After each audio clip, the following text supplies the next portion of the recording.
So our next round is Pick of the Polls. John, Rachel and Josh, what do you like the look of?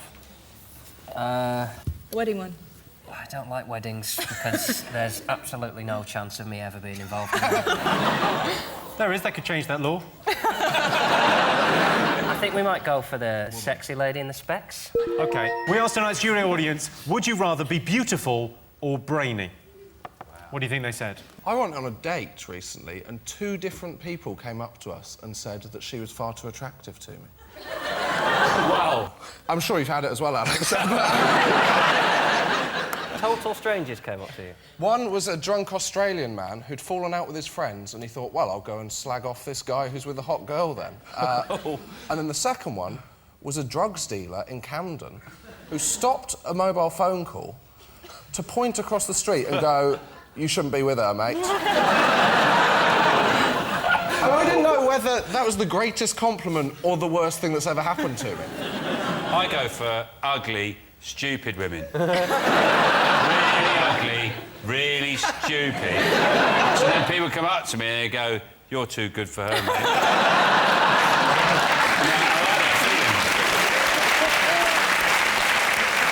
You shouldn't be with her. They go, there she goes. She's combing her hair with a shoe. You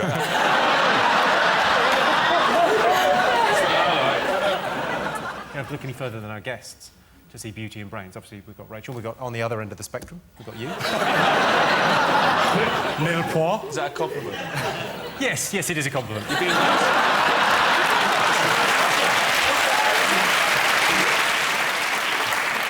Alex, what first attracted you to Jordan? What 2 things? Au contraire. Go on, so what do you find attractive? Something. It's the Factor X, the enigma, the... I don't know, it's... They're called tits. I like... The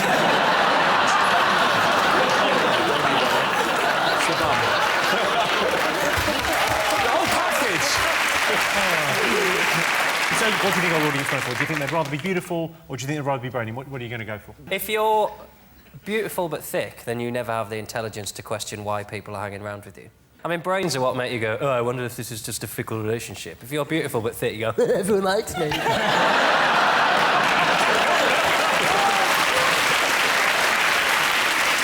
I would say, as a result of that, they'd say beautiful. Well, you're team captain. This is your first go, so I'm just bearing it. It's not nice to hear that in a woman's voice. This is your first go, isn't it? You're having fun. It's lasted long, isn't it? I think they'll go brainy. You think beautiful? Yep. I think beautiful, so you're outvoted. You think the audience would rather be beautiful? What do you think, Sean? Brains. All right, let's have a look and see what the audience would rather be, beautiful or brainy. Yeah, we're right. Yeah, the answer is 65% of our studio audience would rather be brainy. I'm not sure. If people really did prefer brains, then Stephen Hawking would have sold a few more copies of his topless calendar. Sean, Mickey, Jedward.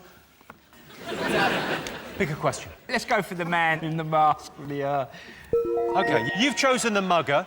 Here is a clip. Is he a mugger? Yes, he That's is. a bit judgmental, isn't it? Yeah. Here's a clip to illustrate the question. I've developed a practical, easy-to-learn self-defense program for seniors. In this segment, we want to teach you how to defend yourself against a rear low-section bear hug attack. Low section means that the attacker is grabbing you about the elbows. It is not possible to throw the arms off. In this case, you would step to your left, reaching back with your right hand, testicles, and squeezing. Or you could step to your right, reaching back with your left hand, grabbing testicles and squeezing. In this case here, the first thing that's very good to do is to take your forehead and bang as hard as you can on the person's nose. A second thing that's a real possibility is step to the side. Take your hand, grab testicles, and squeeze. Jackie Chan would never do that, okay? He'd totally just go psh, psh, psh, wah, wah, take him down anyway. Yeah, but they wouldn't do... Can I just point something out to you? They wouldn't make an instructive self-defence video for Jackie Chan. This is for people who aren't Jackie Chan. The idea is helping old people who get attacked. You know when you go out and you attack old people? OK, now here's your related question. If attacked, most people would leave a friend to fend for themselves. True or false? Imagine you're being attacked, Kate. The friend has to help, so he has to run off and get help. Oh, what's that? What's that? Earwigs at the rhubarb.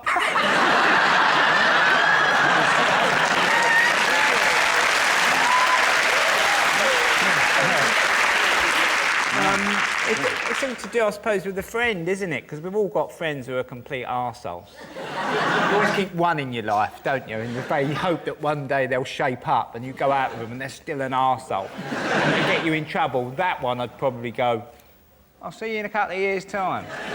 It's worth remembering, if you don't have one of those friends, it's you.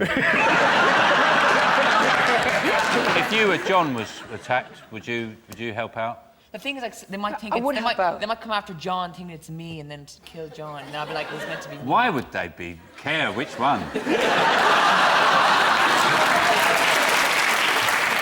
I would totally help out. I wouldn't run off and be like, I'd totally take down the person and they'd be gone. I'd be like, go away, and they'd go away. I'd like call Superman. This is like... Go away!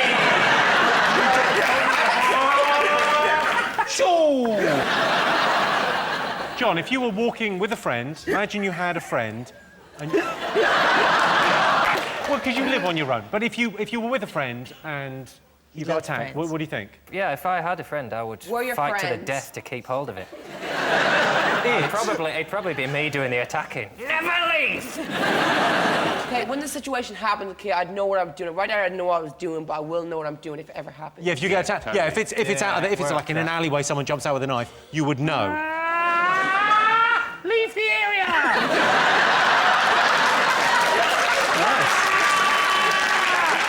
Not welcome! Would you defend someone, Charlie, if you were... I might try. I might stick around and try and spark up a conversation with them, take their mind off it. But I'm not putting myself in physical harm for another human. Haven't you just got married? Yeah, well, it's a friend, not a wife.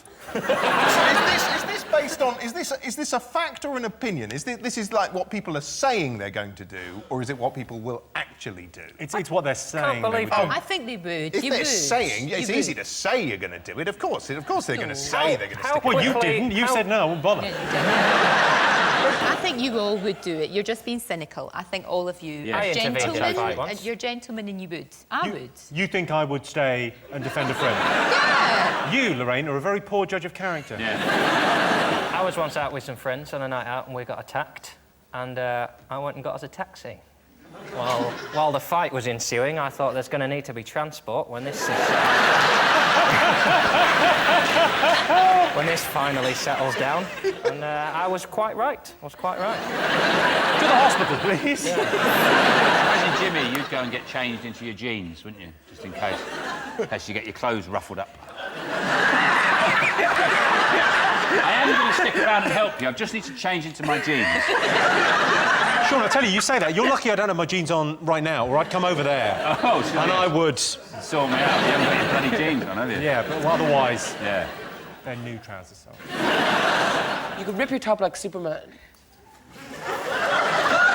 Are you asking to see Lorraine's boobies? I didn't know if you were looking at me. Can you rip your top? Lorraine's a lady and she wouldn't do that. Yeah, that's not nice, Kay. Lorraine's totally cool. Well, they're also very bad judges of character. You do say you use cool a lot. I know, because You use too much. I know, you but want to use cool about, I reckon, 30% less. But I don't say cool anymore. if I was focused, really focused, if I got in the zone, I was totally Try not to focused. say cool for about 10 minutes. See how you get on. Okay. Just a little challenge. Okay, cool. Yes.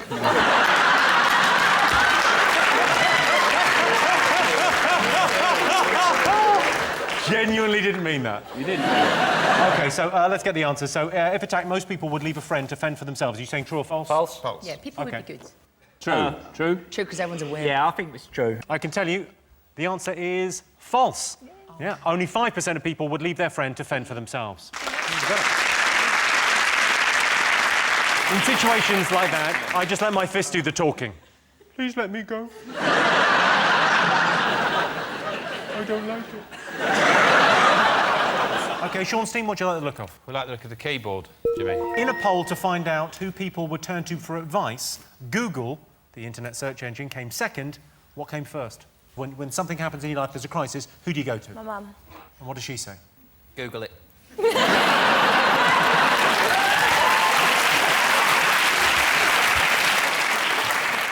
I think it's got to be family, because I would definitely go to Mama and Papa Wan every single time for advice. Mama and Papa? Mama and Papa Wan. Oh, that sounds adorable. I think they are adorable. Do you phone them up for just advice on like, personal stuff, or is Well, it like... I tend to talk to Mama Wan first, because I can't understand my dad, because he talks in very broken English still, which is... A little bit racist, cock. A little bit racist. But it's a little bit. But it's true, but honestly, to this day... You never communicated with your dad? We do. But my dad is one of these immigrants that came over to the country.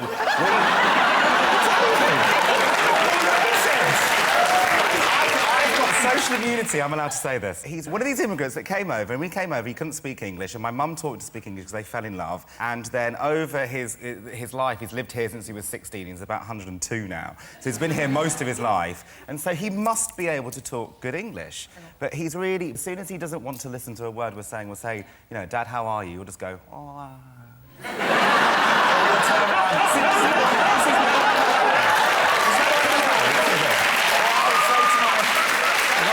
Or I'll turn around to my dad and I'll say, you know, Dad, this has happened in my life, or, you know, this has happened, I really need some advice. And he'll go, who are you? This is the honest truth. He becomes really racist about himself and refuses to talk in English. Sean's team, what do you think kids are most scared of? Well, in our house, it's Mr. Jangles, which is one of the characters I play. Who is Mr. Jangles, Sean? Mr. Jangles comes up the stairs! You better be in bed! Before Mr. Jangles gets up there! That's everybody's scared, Sean. That's just not you. We're all getting a bit panicky. I'm afraid that's the end of the show because we have to go to bed now. I find it really funny when kids are scared of stuff, because my girls, I've got 2 daughters, and they're not scared of anything, but I've got a niece, and she's scared of everything. I took her to Cadbury World recently, and, like, they've got these big, like, cocoa beans walking around, so, like, dressed up cocoa beans, and the whole time she was like, and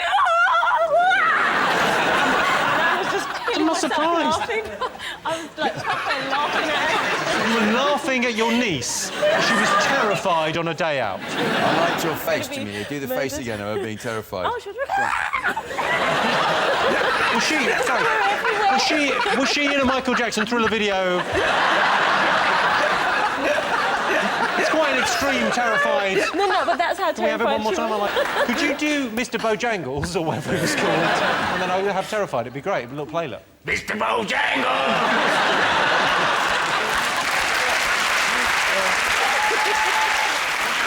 Most people would rather pay for cosmetic surgery than join a gym. True or false? What do you think, Jamelia?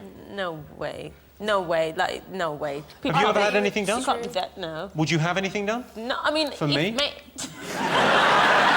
Botox. How much? Botox do you have? I haven't got any... Well, I've got Botox done on one side, but I only got one side done. I didn't have... I didn't have the money, but I don't think you really noticed, but I had that side done, and then I left that side, but I didn't have money for both. But I'm getting the other side done next week. Can you tell which one... Can you tell the before and after? You look like a Picasso painting of yourself. I don't think you had Botox, I think you had a stroke. Shouldn't really joke about strokes. If you have a stroke, you'd be laughing on the other side of your face. OK, I can tell you the answer is false. 79% of people would rather join a gym. Yeah. All the celebrities get plastic surgery these days. Colleen Rooney just had some work done on her arsehole. He's had a hair transplant. Sean, Bear and Chris, your turn first. What do you like the look of? Well, we've got Bear Grylls on, so we'll go for the man trying to start a fire. OK, here is your question. Most people believe they could survive alone for a week in the wilderness. True or false? They probably believe it, but they probably wouldn't. Yeah, but I would. I've watched nearly all of your shows. I am genuinely a massive fan. I've watched nearly all your shows, and it seems like nothing can't be solved by drinking your own piss. It's very overrated, drinking your own pee. All right, The worst one I had was I'd killed this snake in the desert and I skinned it, and I thought I'd pee inside the skin and keep it as like a water bottle around my neck, and And then about a day later, after being kind of in the heat of the desert, and I drank it, and it was like mix all the snake innards, and I thought, this really is a bad cocktail. Drinking your own urine is meant to be good for you. Nonsense. I put my back out.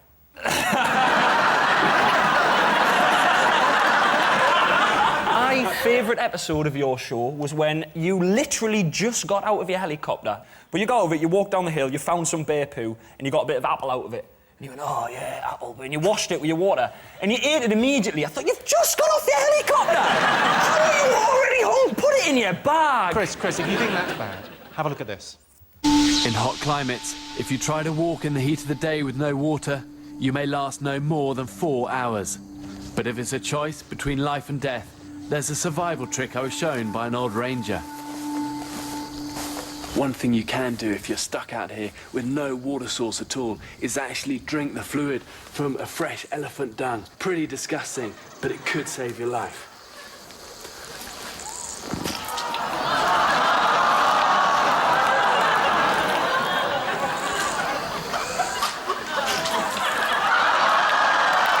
It's a real last resort.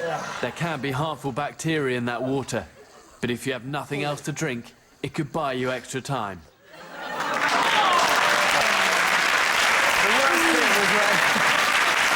The worst bit was when that lump actually did drop off, and then that wasn't meant to happen. That was the worst bit about drinking the dung water. It was the ranger who told me this, but I always think of the ranger. I bet he's seen it now on TV and go, that idiot, you believe me? It seems like an unnecessary step. I've actually written a survival book. And it's real. The unique feature about my survival book is it's edible. There you go. Day 1, eat page 1. Eat page 2. Page 9, don't eat this, it's poisonous. You never seem to make any puddings. That's what always bothers me. It's always, well, I understand that you can, eat a squirrel or whatever, or, suck something's poo, but there's nothing similar to angel delight, is there? What's the worst thing you've eaten to stay alive? The worst is probably raw goat's testicles, or actually, no, big yak eyeballs was bad. No, actually, the camel intestinal fluids from a camel intestines, that was the worst. I think the eyeball would be worse for me because he'd be looking at you. Being difficult to get down. The amazing thing is, it doesn't really digest, so when it comes out the other end, if it's it's... What wouldn't you do then? Would you, like those guys that went down, the plane went down in the Andes and they had to eat each other, would you eat another human being to stay alive?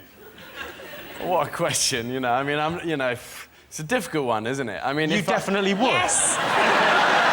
It's not a difficult question. I think most of us go, no, I wouldn't. I'd rather die. It's a difficult question if you're a maniac. If I was with my kids and I died, I think I'd want my kids to eat me if it kept them alive. OK, so what do you think? Most people think they could survive alone for a week in the wilderness, true or false? Yeah, I think kind of people are, see it and they'd be excited to give it a go, so I think people would hope that they'd be able to survive. OK, and what do you think? I think yes. I think most people would think that they could. I think true. We think yes, true. I can tell you the answer is true. 63% of people think they could survive for a week in the wilderness.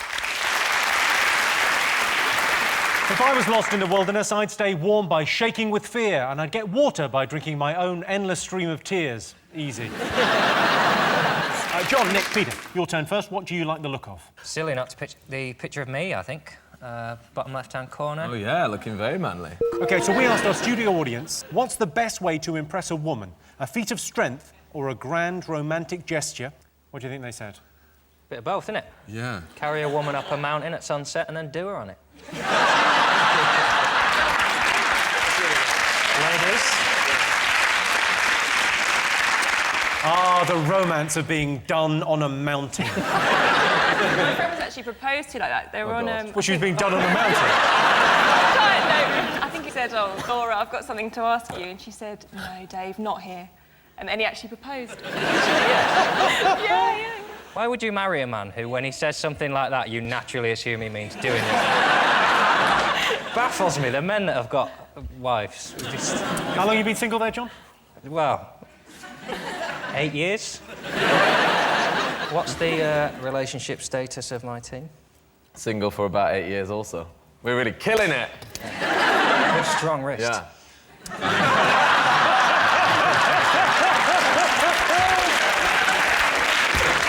I'm in a relationship, practically married for 8 years.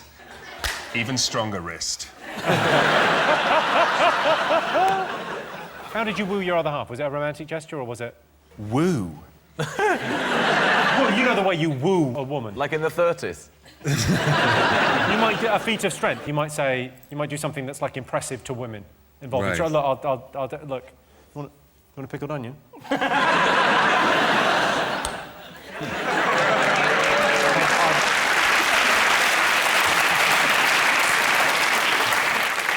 Give those to Sean. Give them to me.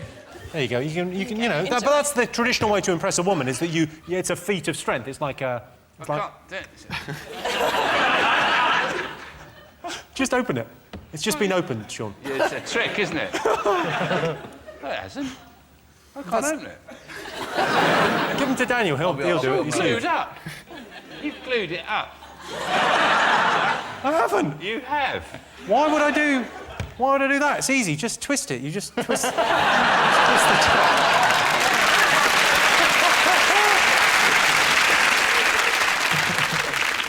So a feat of strength or a romantic gesture, what would woo you? It's got to be a romantic gesture, hasn't it? So what kind of romantic gesture? I'd say something like this. What about something like this?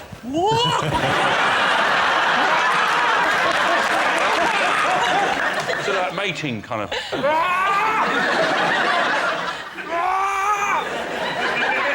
that sexy? My dad's lost the romance for my mum over the years, and when she was pregnant, I was 3 years old when my mum was diagnosed with my sister, and when she was 7 months pregnant, my dad's a lovely guy, but he just snapped him. She's like, you don't do anything around the house anymore. I'm doing everything. I do the hoovering, doing the cooking, doing it. I've got this one to take care of. Can you just help me? Some things I can't do, like I can no longer do the dishes. I physically can no longer do the dishes. Then the next day when my mum went to work, my dad spent the day welding a semicircle into the sink.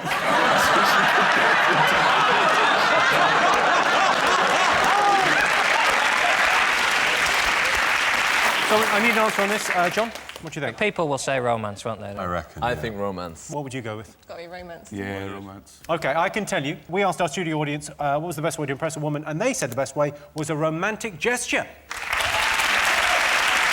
My ex-girlfriend was quite a big girl, so often I'd combine a feat of strength with a romantic gesture by letting her go on top. OK, Sean Steen, what do you like the look of? Keyboard. We like the look of the keyboard, Jimmy. You like the look of the keyboard? Consensus amongst me and the girls. In a poll to find out who people would turn to for advice, Google, the internet search engine, came second. What came first? Don't know, it's not written there. I've never really had any great advice. I mean, a couple of good bits of advice from my dad. He said, never drink in a pub with a flat roof. Good advice. You think about it, they're usually on the edges of council estates. No offence, Amy. You're more likely to get punched in a pub with a flat roof, aren't you? There's a higher chance of you getting hit. There's a pretty good chance of me being hit in any given pub. I think if you walk in like that, saying, my father warned me against this, but I shall have a Cinzano and lemonade and give you a chance. Who do you go to for advice? When something bad happens, when something happens in your life, there's a crisis, who do you go to? My mum. And what does she say? Google it. I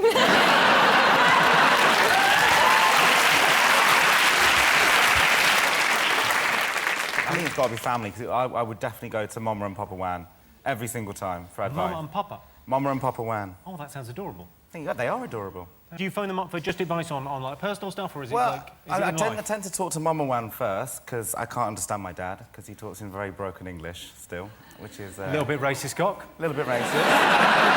But it's a little bit. But it's true, but honestly, to this day... Have you never communicated with your dad? We do. But my dad is one of these immigrants that came over to the country. I've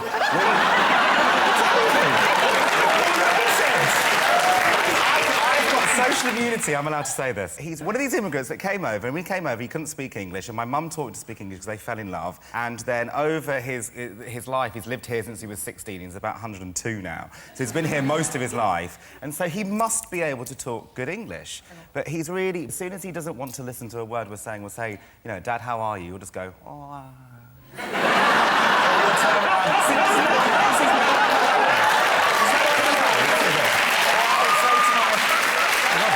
Or I'll turn around to my dad and I'll say, you know, Dad, this has happened in my life, or, you know, this has happened, I really need some advice. And he'll go, who are you? This is the honest truth. He becomes really racist about himself and refuses to talk in English. And you've got comedians watching you and going, you know we can't possibly join in on any of this. I've got one. Does he sometimes say this? He's amazing. I love my dad. So you would go to your parents for advice? I always go to my parents for advice. I'm going to give it to you, because the answer is the person Brits turn to most for advice is a parent. Well got it. So people are more likely to go to a parent for advice than ask Google. I'm not sure how comfortable I'd be with shouting, Mum, Mum, have you got any topless shots of Megan Fox? Oh, Sean, Christian, Josh, what do you like the look of? A doctor. Or the doctor. Will you be crazy not to go for the doctor? OK. Most men care more about their car than their personal health. True or false? True. Do you think people care more about their car than their personal health? Yeah. Well, you're a doctor. We should go with it.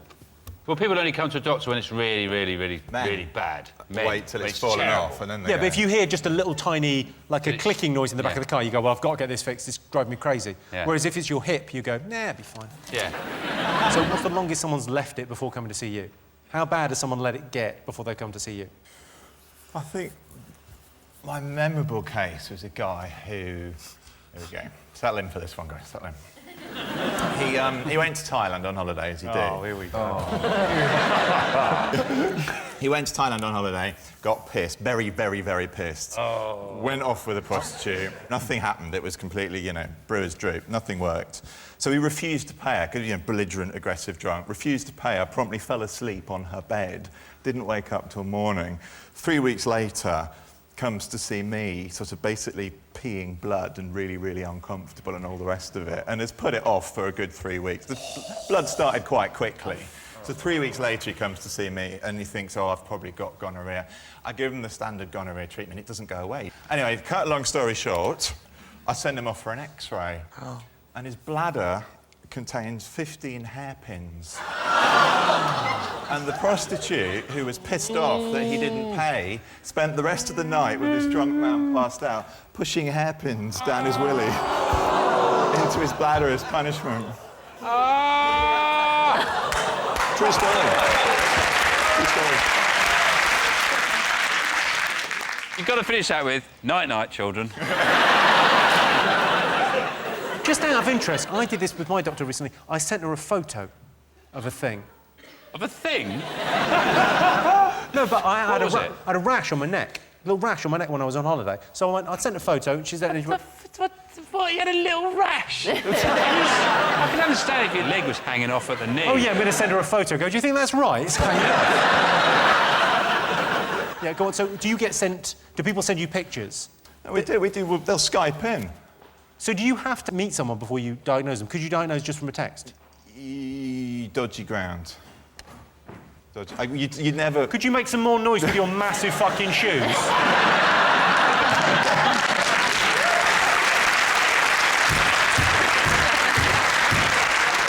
I think she should be on Embarrassing Bodies with the horse feet.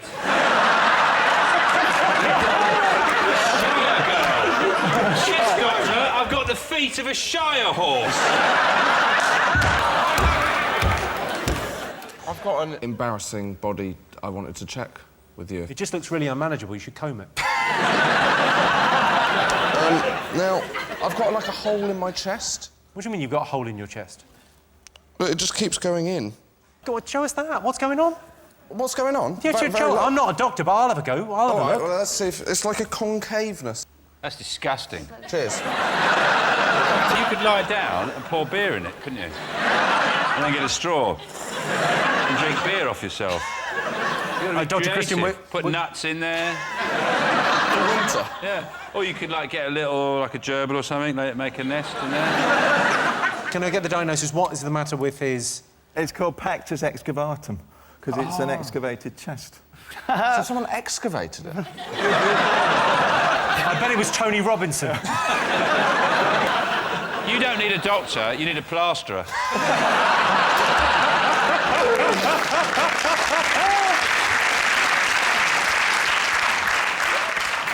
I've got stretchy skin. I don't know if that's normal. What you've got? That goes quite far. You look something out of the Muppets. Have you got hyper-flexible joints as well? Yeah, I have. Can you bend your elbows right back? I can't bend them right back, but I can do weird sort of... No, that's just being camp. What does that mean? OK, so what do you think men care more about, their cars or their personal health? Their car. Their car. OK. You've said... I would like to think health. I think we should stick up for men and we'll say health. You've said health, you said cars. I can tell you the answer is true. Most men care more about their car than their personal health. Extraordinary. Some men are so obsessed with their cars, it's almost as if they want to have sex with them, which, by the way, would be a stupid thing to do, especially if you haven't let the exhaust pipe cool down and end up losing most of the skin on my penis, their penis. OK, John, think what you're going to go for. What do you like the look of? Well, we've only got one choice, really, haven't we? I think we'll pick the person that is sat next to me. Go on, then. We asked the studio audience, would you complain if you were served a terrible meal, yes or no? What do you think this audience said? I never have. Zeppo said yes. No, do not do that. Do not help him. I did look... Of course he put his hand up. God love him, he's happy just to be indoors. I don't believe... people say that they would complain. I don't think people do complain over here in Great Britain. I think we're far too polite, especially in restaurants. You're not.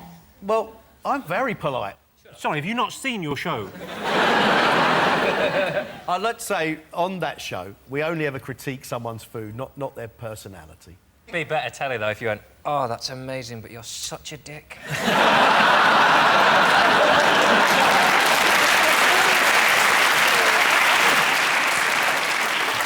What's the worst thing you've had on MasterChef? What's the worst? I think we had a fella who happily roasted a quail beautifully, and for reasons best known to himself, stuck it on top of a chocolate cake. Sorry, can I just... I'm not even looking, but I presume Sarah's mouth is watering. Sarah's going, finally, I can enjoy chicken. It's like Nando's and Thornton's.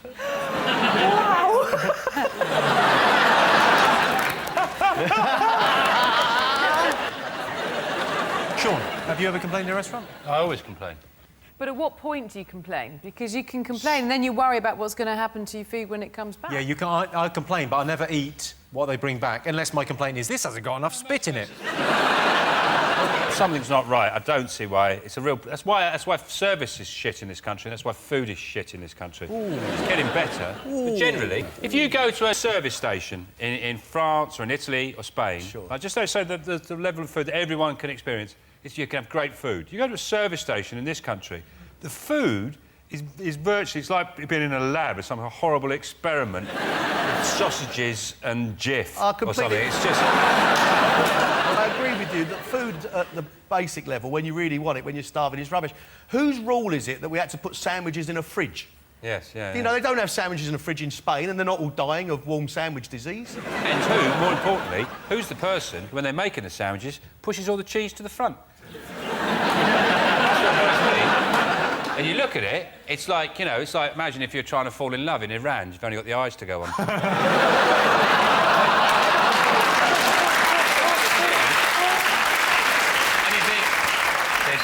There's loads of cheese in there, and then you open the sandwich, and there's just like a little cheese hill going down to nothing.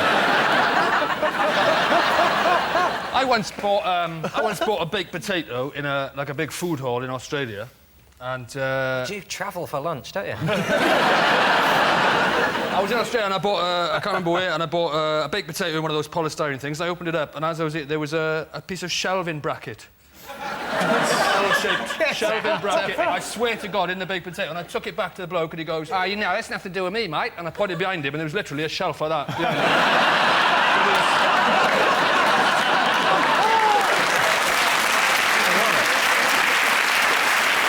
So we asked you, student, would you complain if they were served a terrible meal? What do you think, yes or no? I wouldn't. I would just never go back there again. so I don't think people would. So you think they wouldn't complain? Sean, what do you think? The clue is in the word terrible. If it's a terrible movie, you would I think they would complain, You yes. think they would? OK, I can tell you the answer is yes. 79% of the studio audience would complain if they got a terrible meal. John, Kelly, Mickey, what do you like the look of? I like the Macaulay Culkin-ogram. Yeah, the little boy. Yeah, the little boy screaming. OK. 18% of youngsters said the person they're most scared of is who? I was scared of everything, but maybe I just read the wrong papers, but I get the impression now kids aren't scared of anything. But I used to shit myself. Someone told me once that recording off the telly was illegal. And I had like 150 videos. I remember once the police coming around and being convinced I was going to get locked up for like 50 years for recording Saved by the Bell off Channel 4. Probably, you know, on every housing estate, every street, there's a sort of bit of a nonce fella. He's not a proper nonce, he's just a bit odd. Everyone goes, oh, don't go round there. Shut you up, he will. Sean Steen, what do you think kids are most scared of? Well, in our house, it's Mr. Jangles, which is one of the characters I play. Who is Mr. Jangles, Sean? Mr. Jangles comes up the stairs! You better be in bed! Before Mr. Jangles gets up there! That's everybody's scared, Sean. That's just not kids. We're all getting a bit scared panicky. now. I'm afraid that's the end of the show because we have to go to bed now. I find it really funny when kids are scared of stuff, because my girls, I've got 2 daughters, and they're not scared of anything, but I've got a niece, and she's scared of everything. I took her to Cadbury World recently, and like they've got these big like cocoa beans walking around, so like dressed up cocoa beans, and the whole time she was like, I was just I'm not surprised. laughing. I was like proper laughing at her. You were laughing at your niece. She was terrified on a day out. I liked your face, Jimmy. Do the face again of her being terrified. Oh, she Was she in a Michael Jackson Thriller video? It's quite an extreme, terrified. No, but that's how Can we have it one more terrified time? she was. Could you do Mr. Bojangles or whatever it was called, and then I would have terrified. It'd be great. A little playlet. Mr. Bojangles!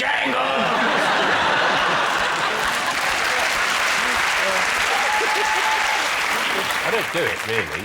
It's a joke. I don't terrify my children as Mr. Jangles. Say that now. What's he called then? Ron. Ron, coming up the stairs. No, it's just... Ron's here. And weirdly, that's more terrifying than Mr. Jangles. So, Kelly. When you're like 5 years old till you get to about like 8, I know that's changed nowadays, you're terrified, absolutely terrified of your parents. Well, your dad was the Prince of Darkness. I'll give you that. That's the right answer. Really? Yes, 18% of youngsters said the person they're most scared of is their mother. I was terrified of my mum because she used to smack me. Well, not really smack, it was more of a whip. All right, it wasn't my mum, it was a woman whose number I found in a phone box. And yeah, it wasn't a woman, it was a man. But you get the idea. I used to call him Mum.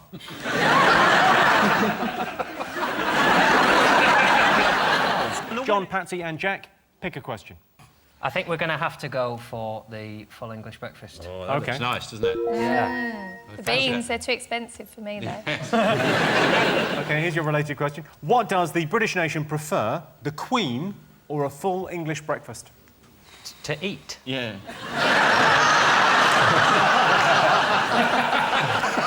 It's a weird question to get asked, isn't it? It's the sort of thing some nutcase at a bus stop would can't go, do you like the Queen or fry up? Queen or fry up now! Queen or fry up now! I make my own shoes. I can't think I've ever woken up hungover and thought, God, I need a picture of the Queen. People don't like the Queen anyway. Yes, I mean, really? do. Not as much as sausage. The Queen is massive now. The Queen is massive Yeah, now. yeah, the Queen. I don't think the You're Queen's getting ever been slightly more popular. street, aren't you? The Queen is massive now. We've just had the royal wedding and all of that. The Queen is hugely popular. They still would prefer a fry-up. I met the Queen once, and she came up to me and she said, "And what do you do?" Were you on the news at the time? That's a real slam. No, I said, "Oh, I do the news on Channel 4," and she said, "Oh, I don't watch Channel 4." Fuck you, lady. Fuck you.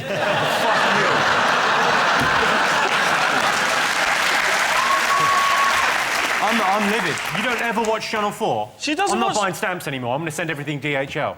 I have no interest in your operation. She's never seen Come Dine With Me. I bet she watched Big Fat Gypsy Weddings. And she thought, you know, most of them are pixelated. She thought that's what they look like. Channel 4 just must have used up their entire pixelation budget on that show.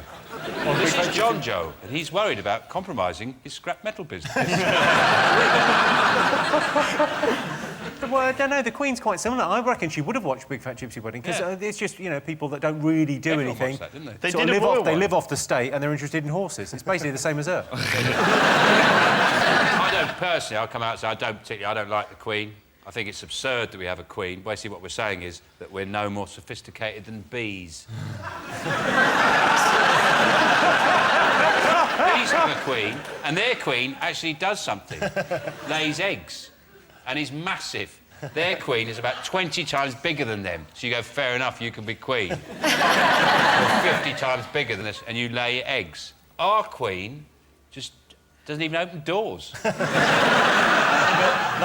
They always say, when people, like, a royal bashing, they always say it's like, it's a tourist attraction, the royal family brings in loads through tourism. And I sort of thought, he's a tourist attraction, but it's not a great one. Like, Alton Towers, that's a really good tourist attraction. Yeah. I want to see Buckingham Palace of Adventures. I want to see the Queen in a bikini with a water slide. I want to see Charles offering kids rides on Camilla down the beach. It's not good enough. OK, so what are you going to go for? I think we've got to go full English. Yeah, we've got to go full English. You're going full English, OK. Sean, what are you going to go for? I'll say this. Most people go full English, but then vegetarians wouldn't. But most vegetarians, I reckon, don't like the Queen. That's probably true, isn't it? Because they're all bloody commies, aren't they? You have overthought this spectacularly. So it's hard. But I'll go full English. You're going full English. I can tell you the answer is 77% of Brits prefer a full English breakfast to the Queen. Wow! Yeah. Of course, the modern full English breakfast consists of a packet of fags, a WKD, Twix and the morning after pill.